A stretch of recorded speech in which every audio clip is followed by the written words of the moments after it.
दोस्तों, युक्तिकरण मुद्दे पर कैसे सहायक सरकार चारों तरफ से फंस चुकी है, इसी महत्वपूर्ण विषय के बारे में हम इस वीडियो के अंदर विस्तार पूर्वक समझने वाले हैं। नमस्कार दोस्तों, मैं हूं आपका दोस्त लोकेश साहू और आप देख रहे हैं लोकेश साहू यूट्यूब चैनल। आप सभी दर्शकों का हमारे इस यूट्यूब परिवार में बहुत बहुत स्वागत है।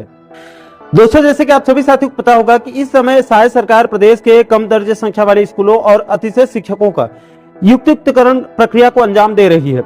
लेकिन दोस्तों, इस युक्तिकरण प्रक्रिया में कई प्रकार की विसंगति देखने को मिल रही है। कई जिलों में अधिकारियों की लापरवाही से बेगुनाह शिक्षक इस युक्तिकरण की चपेट में पड़ रहे हैं और अधिकारी लोग बच के निकल जा रहे हैं। दोस्तों, इस युक्तिकरण में एक ताजा उदाहरण सूरजपुर जिला से देखने को मिला है, जहां पर एक शिक्षिका को अतिशय शिक्षक मानते हुए युक्तिकरण किया गया, लेकिन उसी स्कूल में फिर से पोस्टिंग दे दी गई जहां पर वो शिक्षिका पहले सेवा दे रही थी। अब दोस्तों, शिक्षा विभाग के अधिकारी कौन से सस्ते नशे को करके सूची बना रहे हैं, ये समझ से परे है।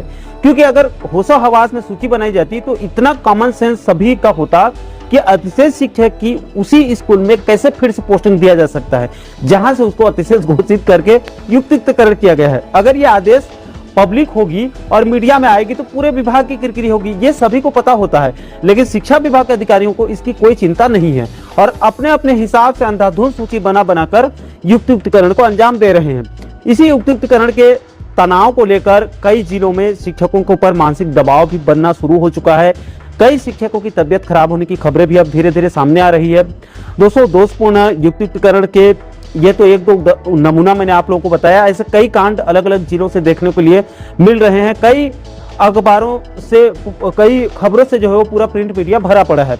दोस्तों, युक्तिकरण के इन्हीं सभी खामियों और विसंगतियों को संज्ञान में लेकर शिक्षक संघर्ष मोर्चा ने अपने आंदोलन स्वरूप में नए रणनीति के तहत 10 जून को सभी 33 जिला के जिला मुख्यालय में ज्ञापन रैली करने का ऐलान कर दिया है। इसके बाद 13 जून को सभी संभाग मुख्यालय में ज्ञापन रैली होगा। इसके बाद 16 जून से स्कूल खुल रहे हैं तो 16 जून शाला प्रवेश उत्सव का बहिष्कार करने का भी ऐलान कर दिया गया है। दोस्तों, युक्तिकरण प्रक्रिया में डीओ और बीओ की तानाशाही को देखते हुए शिक्षक संघर्ष मोर्चा ने एक नारा दिया है कि ना खाता ना बही, जो डीओ बीओ कहे वही सही। इसके अलावा दोस्तों, इस युक्तिकरण प्रक्रिया से प्रदेश के डीएड बीएड बेरोजगार युवाओं को भी भारी नुकसान हो रहा है, क्योंकि इस प्रक्रिया से आने वाले समय में शिक्षक भर्ती की संभावना बहुत कम हो सकती है। इसलिए तो बीजेपी 57,000 शिक्षक भर्ती से सीधे 5,000 शिक्षक भर्ती में उतर आई है। इसलिए युक्तिकरण को रद्द करने और 57,000 शिक्षक भर्ती की मांग को लेकर डीएड बीएड संघ और कला संकाय भी आंदोलन कर रहे हैं। इसके अलावा इसी दोषपूर्ण युक्तिकरण के विरोध में स्कूल सफाई कर्मचारी संघ भी खुलकर विरोध कर रहा है। इसको लेकर छत्तीसगढ़ अंशकालीन स्कूल सफाई कर्मचारी कल्याण संघ ने बीते 2 जून और 6 जून को जिला और ब्लॉक मुख्यालय में प्रदर्शन किया है और 10 जून को राजधानी रायपुर में प्रदेश स्तरीय महाआंदोलन होने वाला है, ये भी प्रस्तावित है। यानी कि दोषपूर्ण युक्तिकरण के खिलाफ में डीएड बीएड संघ और शिक्षक संघ के साथ साथ स्कूल सफाई कर्मचारी संघ भी खुलकर विरोध कर रहे हैं। इसके अलावा दोस्तों, इस संघर्ष में अब कांग्रेस भी सामने आती दिख रही है और छत्तीसगढ़ प्रदेश कांग्रेस कमेटी ने युक्तिकरण के विरोध में चरणबद्ध आंदोलन का ऐलान कर दिया है। दोस्तों, इस संबंध में छत्तीसगढ़ प्रदेश कांग्रेस कमेटी के प्रभारी मंत्री मलकित सिंह ने शिक्षा न्याय के लिए चरणबद्ध आंदोलन के लिए सभी जिला, शहर, नगर और ब्लॉक अध्यक्ष के साथ साथ सभी प्रदेश मोर्चा संगठन प्रकोष्ठ अध्यक्षगणों को पत्र लिखकर चरणबद्ध आंदोलन को सफल बनाने के लिए आह्वान कर दिया है। दोस्तों, जारी पत्र में कांग्रेस पार्टी का साफ साफ कहना है कि राज्य की भाजपा सरकार के द्वारा शिक्षा विभाग में नए सेटअप के नाम पर किए जा रहे युक्तिकरण से 10,463 स्कूल सीधे तौर पर बंद किए जाएंगे, जिससे प्रदेश में लगभग 45,000 से अधिक शिक्षकों के पद समाप्त हो जाएंगे। हालांकि दोस्तों, कितने स्कूल बंद होंगे अभी ये एक बहस का मुद्दा बना हुआ है। इस पत्र में आगे कहा गया है कि शिक्षकों के साथ साथ स्कूल में कार्यरत रसोईया, भृत्य, स्वीपर, महिला समूह सहित युवाओं के रोजगार पर प्रभाव पड़ेगा और रोजगार के रास्ते बंद हो जाएंगे। इस युक्तिकरण से खासकर अनुसूचित क्षेत्र के छात्र छात्राओं की शैक्षणिक स्तर पर प्रभाव पड़ेगा। राज्य सरकार की इस रोजगार विरोधी नीति के विरोध में छत्तीसगढ़ प्रदेश कांग्रेस कमेटी के द्वारा शिक्षा न्याय आंदोलन किया जाना है, जिसके लिए प्रदेश के सभी जिला और ब्लॉक मुख्यालय में चरणबद्ध आंदोलन किया जाना है, जिसमें सबसे पहले 5, 6 और 7 जून को जिला स्तरीय पत्रकार वार्ता प्रस्तावित थी, जो कि हो चुकी है। और इसके बाद दूसरे चरण में 9, 10 और 11 जून को ब्लॉक शिक्षा अधिकारी यानी कि बीओ ऑफिस का घेराव किया जाएगा। इसके बाद तीसरे चरण में 16 जून से 25 जून तक 3 किलोमीटर से 5 किलोमीटर तक जिला स्तरीय शिक्षा न्याय यात्रा निकाल के जिला शिक्षा अधिकारी यानी कि डीओ ऑफिसों का घेराव किया जाएगा। इसके बाद चौथे चरण में 1 जुलाई से 10 जुलाई तक सभी ब्लॉक में 5 से 10 बंद किए जाने वाले स्कूलों के सामने तख्ती लेकर विरोध प्रदर्शन किया जाएगा।